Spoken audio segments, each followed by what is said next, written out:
Sa balitang pang-campus, matagumpay na ginanap ang dazzle match ng Silver Tongue na nagtatampok sa iba't ibang talento ng mga miyembro ng organisasyon. Narito ang ulat mula kay Jeneline Valencia. Noong nakaraang Miyerkules ng hapon, ika-4 ng Mayo, ginanap ang General Assembly ng Silver Tongue na naglalayong maipakita ang talento ng mga mag-aaral ng Communication Arts at ng Broadcast Journalism. Nakakatulong din ito upang mainggan yung mga estudyante na maging aktibo at lumahok sa aktibidades ng pamantasan, ayon din ito kay Christoph Pacot, presidente ng Silver Tongue. Iba't ibang pagpapagalingan ng talento ang ipinakita ng mga kalahok na mag-aaral. At naging matagumpay nga ang ginanap General Assembly ng Silver Tongue.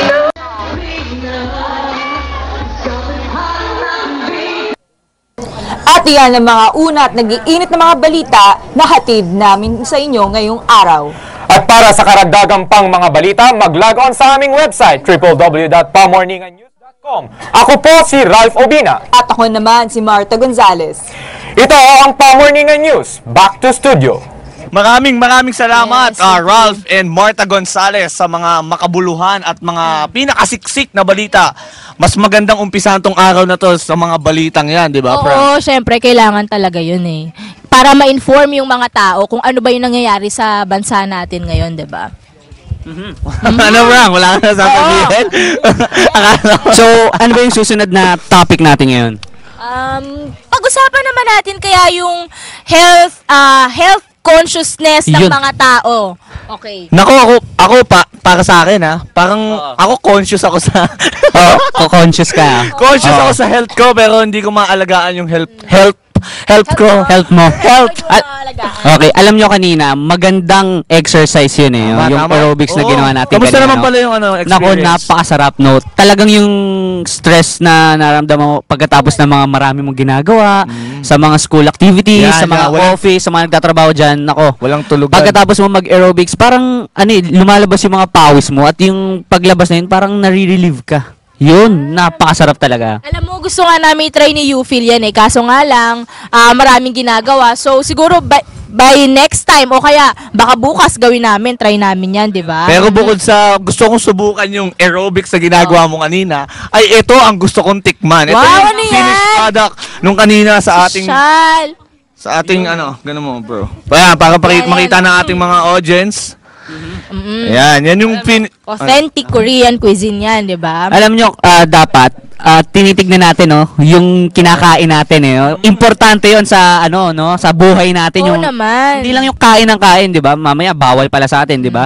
So, ito yung niluto nyo kanina, no? Oh, yan. Anong tawag ulit dito? Tawag dyan, Ufil. Tongnamu.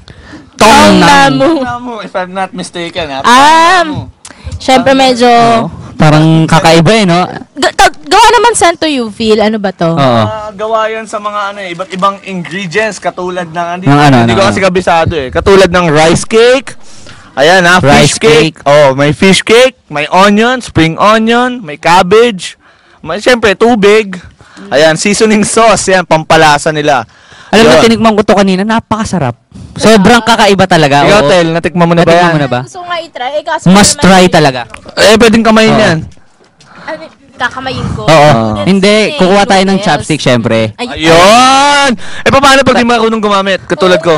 Pwede na. Kamayin. Okay, susubukan muna namin to. Saglit lang, guys, ha? Okay lang ba kumain muna kami? Oh, dahil health conscious kaming tatlo, kakain na muna kami, ha? Noodles. Medyo mahina. Ayan. Speaking nga ng health conscious, no? Okay. Alam nyo, mga kababayan, dapat tinitignan natin yung mga kinakain natin. Hindi lang yung basta-basta eh. Kasi, di ba, mamaya niyan, di ba, hindi na pala pwede sa'yo, kinakain mo pa, di ba? Katulad niyan, pwede ba sa'yo yan? Oo, di ba? Hindi naman maarte yung katawan namin. May mga taong bawal sa maalat. Kaya dapat, ayan, sige, ba't tinusok mo? Tinusok. Ano sabi? Sobrang. Anghang, grabe. Anghang. Health conscious siya, health conscious. Ayan.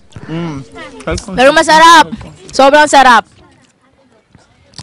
Okay, so, bago pa namin mauubos tong noodles, Oo, yung tama. tong na muna Tongnam. na ginawa ng mga Korean nating mga kababayan. Mga kababayan natin Korean. Siyempre, Magulo. kasi dito na sila nakatira sa Pilipinas. So, tunghayan naman natin si Ate Lot para sa health conscious. Yes, Lot.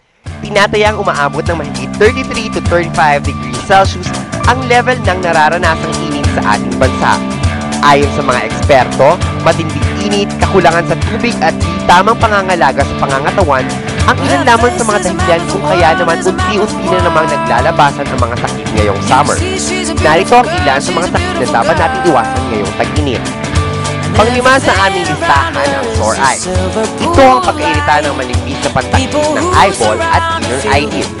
Ang mga simptomas nito ang pamumula ng mata, pagbumuta, pagkasensitibo sa ilaw at pananakit ng mata. No? So, either viral or bacterial. Pag viral sinasabing viral conjunctivitis, self-limiting naman. Ibig sabihin, huwag mo lang gagalawin, no treatment, so kusang mawawala. Yung kailangan gamutin yung sinasabing bacterial conjunctivitis, yung mga nagmumuta na talaga. So, yun ang kailangan i-treat. Naman ang pneumonia, na kung saan ang isang tao'y makakaramdam ng paninikip ng bibig o asthma at bronchitis na maaaring ikalala hanggang sa pagkakaroon ng sakit na emphysema. So, avoid mo lang yung complications. So, sa measles, yung pneumonia, yun ang nakakamatay doon sa sakit na measles. Pangatlo sa aming listahan ang sakit sa balat o skin rashes tulad ng bungang araw, tigdas at bulutong tubig. Skin rashes, yung sinasabi sa skin, yung prickly heat, what we call as bungang araw.